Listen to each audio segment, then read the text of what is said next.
আজকে সকাল আনুমানিক 5টার একটু পরেই আমরা এই আমাদের বিজয় সরণির কলমিলতা বাজারে আগুন লাগে। আমরা আমাদের কন্ট্রোলে 5টা 14তে এই খবরটি পাই 999-এর মাধ্যমে। অতি দ্রুতই আমাদের তেজগাঁও থেকে 3টি ইউনিট, ফায়ার স্টেশন 3টি ইউনিট ঘটনাস্থলে পৌঁছায় এবং ঘটনার গুরুত্ব বিবেচনা করে পরবর্তীতে মিরপুর, মোহাম্মদপুর এবং সিদ্দিক বাজার থেকে পালাক্রমে 10টি ইউনিট এই কলমিলতা বাজারের ফায়ার নিয়ন্ত্রণে কাজ করে। কলমিলতা বাজারের নিচতলায় কাঁচা বাজার রয়েছে এবং কিছু কসাইখানা অন্যান্য জিনিস রয়েছে এবং উপরতলায় সার্ভিসিং সেন্টার সহ বিভিন্ন ইলেকট্রনিক্সের দোকানপত্র রয়েছে।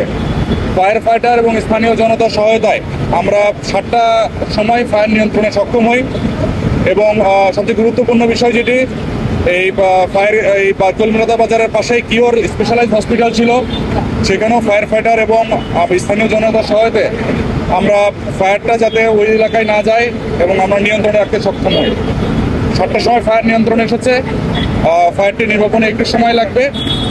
আগুন আর বাড়ার কোনো সম্ভাবনা নেই ইনশাল্লাহ।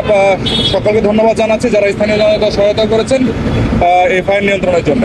ক্ষয়ক্ষতির পরিমাণ এখন অ্যাসেস করা সম্ভব হয় নাই। আমরা এখনো ফায়ার ফাইটিং নিয়ে কাজ করছি। সূত্রপাতের বিষয় এবং ক্ষয়ক্ষতির বিষয়টি পরবর্তীতে তদন্ত সাপেক্ষে জানানো যাবে।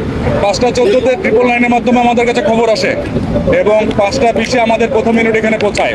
প্রথম ইউনিট মানে প্রথম ফায়ার স্টেশন থেকে 3টা ইউনিট এখানে পৌঁছায়। তো এখন ডিজিটাল যুগ, সবকিছু ফুটপ্রিন্ট আছে। যদি কারো কোনো সন্দেহ থাকে এ বিষয়ে পরিপূর্ণ তথ্য সবকিছু সংগ্রহ করা যাবে।